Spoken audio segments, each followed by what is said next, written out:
Welcome back to my channel SG family. জয় শ্রীকৃষ্ণ, রাধে রাধে বলে আবার আজকে একটা নতুন সকাল নিয়ে এলাম তোমাদের জন্য। আর তার সাথে গল্প তো আছেই। তো বন্ধুরা, সবাইকে জানাই গুড মর্নিং, শুভ সকাল। তার সাথে সবাইকে জানাই অনেক অনেক শুভেচ্ছা, অনেক অনেক অভিনন্দন। তো বন্ধুরা, সবাই কেমন আছো? আশা করি ভালো আছো। তো দেখো, রোজকার মতো আজকেও ঠিক সকাল সকাল তোমাদের কাছে হাজির হয়ে গেলাম একটি গল্প নিয়ে। তো বন্ধুরা, গল্পটা শুনলে বুঝতে পারবে। প্রথমে শুনলে একটু অন্যরকম লাগছে, কিন্তু লাস্ট বুঝতে পারবে গল্পটা কিসের জন্য, কেন। আর পরামর্শ নিতে গেল মা। একটা মা ছেলের জন্য সব কিছু করতে পারে, অন্যজনের কাছে পরামর্শ নিতে পারে, যুক্তি নিতে পারে। তো এই নিয়েই আজকে একটা পরামর্শ নেওয়ার জন্যই আজকের গল্পটার নামই হলো পরামর্শ। তো বন্ধুরা, আমার গল্প তোমাদের কেমন লাগছে?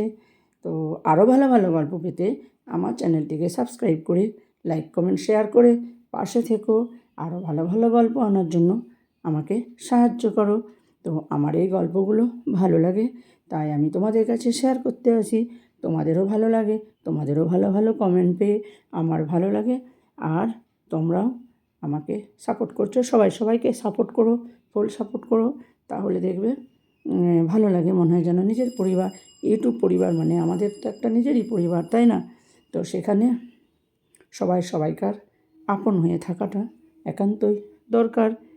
যতক্ষণ মানুষ ইউটিউবে আছি বা তোমাদের সাথে আছি, তো সেখানে সবাই ভালোভাবে হাসি মুখে সবাইকার সাথে থেকো। আর সবাইকে সাপোর্ট করো, তাহলে ভালো লাগে। বা আমাদের জার্নিটা সত্যি মনে হয় যেন খুবই সুখের। তো চলো দেখো। কাউকে ভুলে থাকার জন্য কি করা উচিত? ইনবক্সে ঠিক এমন প্রশ্নটাই করলেন একজন। খুব কমন প্রশ্ন। প্রেম, বিরহ, বিচ্ছেদ থেকেই এমন প্রশ্নটা আসে। আর সেটা কম বয়সী ছেলে মেয়েদের থেকেই বেশি আসে। তবে এবারে একটু অবাক হলাম। প্রশ্নটা যিনি করেছেন তিনি একজন বয়স্কা মহিলা। কথা বলতে গিয়ে বুঝলাম উনি আমার মায়ের বয়সী। বয়স হবে প্রায় 58-60-এর কাছাকাছি। ইনবক্সে আমি আমার মতো করেই উত্তর দিলাম, সবাইকে যেমন উত্তর দিই তেমনই। বললাম, কাউকে ভুলে যাওয়া যায় না। যদি ভাবেন তাকে ভুলে যাব, পারবেন না। তাকে ভোলার চেষ্টা করা মানেই তাকে মনে পড়া। যত বেশি চেষ্টা করবেন তত বেশি মনে পড়বে। ভোলার চেষ্টাটাই ছেড়ে দিন, বরং নিজেকে ব্যস্ত রাখুন অন্য কাজে। ব্যস্ততাই ভুলে থাকার ওষুধ। আমার রিপ্লাই পেয়ে উনি বললেন, বাবা, তোমার সাথে একটিবার কথা বলা যাবে? তাহলে কয়েকটা কথা তোমার সাথে শেয়ার করতাম। তোমার সময় নষ্ট করব না বেশিক্ষণ। আমি বললাম, অবশ্যই মাসিমা, নিশ্চয়ই করবেন। যার কথার মধ্যে এত মিষ্টতা, তার সাথে কথা না বলে থাকে কি করে বলুন তো? মেসেঞ্জারেই উনি কল করলেন। কল করেই বললেন, তুমি আমার ছেলের মতো। মনে হলো তোমাকে কথাগুলো বলি। জানো বাবা, তোমার লেখাগুলো পড়েই বেশ ভালো থাকি। আমি বললাম, আমার লেখা পড়ে আপনাদের মতো মানুষেরা যদি ভালো থাকে তাহলে তো আরও লিখতে হয়। বলুন কি বলবেন। উনি বলতে শুরু করলেন, জানো, এই বয়সে এসে বাবা মায়েদের বড় দুশ্চিন্তা আমার একমাত্র ছেলেকে নিয়ে। ছেলেটা আমার কত হাসি খুশি ছিল, এখন একেবারেই চুপচাপ হয়ে গেছে। বেশি কথা বলতে চায় না। ব্যবসা করছিল, ভালোই ইনকাম হতো, সেদিকেও মন নেই। একটু কিছু বললেই রেগে যায়। খাওয়া দাওয়া করতে চায় না, সব সময় মন মরা। শুধু বলে, কিছুতেই ভুলতে পারছি না। শুনে বললাম, ভুলতে পারছি না বলতে? একটি মেয়েকে ভালোবাসতো, 4 বছর ধরে রিলেশনে ছিল। মেয়েটির কথা মতো আমার ছেলে বাড়ির দোতলা কমপ্লিট করলো, তার পছন্দ মতো রং, ঘরের ডেকোরেটিং, সব কিছুই। মেয়েটির ভালো থাকাতেই যেন ওর ভালো থাকা। আমরাও চাইতাম ছেলের ভালো থাকা মানে আমাদের ভালো থাকা। মাস 6 আগে মেয়েটির বাবা আমার ছেলেকে বলল, তোমার ব্যাংক ব্যালেন্স কি আছে আমরা দেখব। আমার ছেলে তাই দেখালো। এমনকি মেয়েটি যখন যা চেয়েছে তাই দিয়েছে, আমাদের জানিয়েই দিত। বাড়ি কমপ্লিট হয়ে যাওয়ার পর আমি ছেলেকে বললাম, বিয়ের ব্যাপারে কথা বল ওর বাবা মায়ের সাথে। আমার ছেলে বলল, বলেছি, ওর বাবা মা আমাদের বাড়ি আসবে বলেছেন। আমি বললাম, বাবা মা যখন আসবেন তখন টিনাকেও আসতে বলিস। একদিন বাবা মা আর মেয়ে তিনজনেই এলেন, সব কিছুই দেখে গেলেন। বাড়ি ফিরে গিয়ে বললেন, অত দূরে আমার মেয়ের বিয়ে দেব না, আমাদের একটা মাত্র মেয়ে, তাই ছেড়ে থাকতে পারবো না।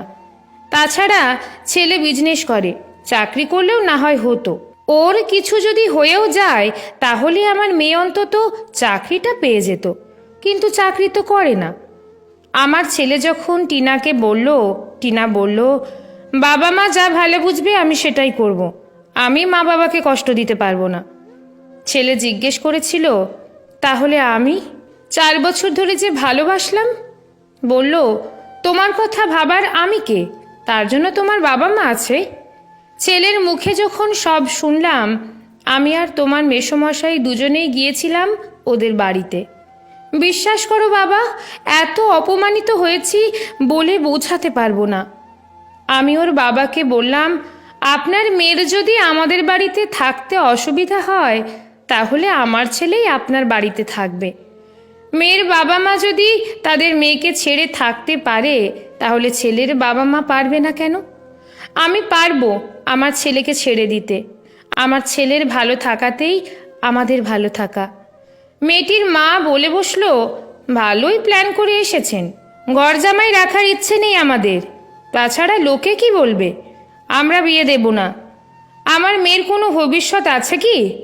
এক কাজ করুন, আপনার বাড়িটা আমার মেয়ের নামে লিখে দিন তার আগে, তারপর না হয় ভাববো।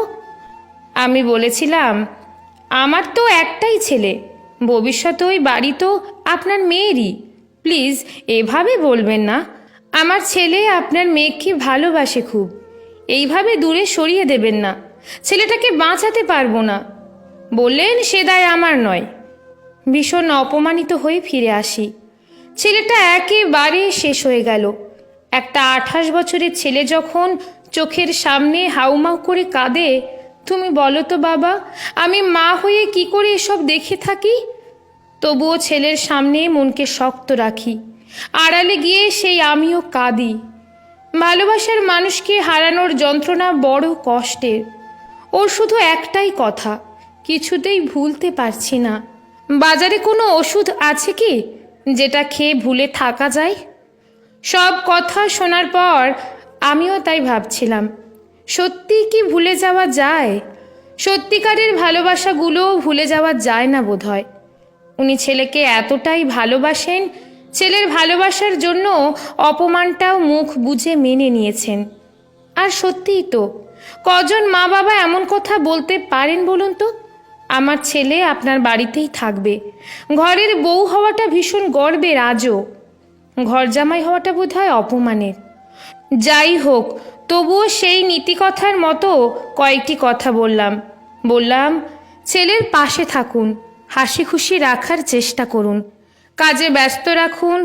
আসলে মুখে বলা যতটা সহজ, কাজে করা ততটা সহজ নয়।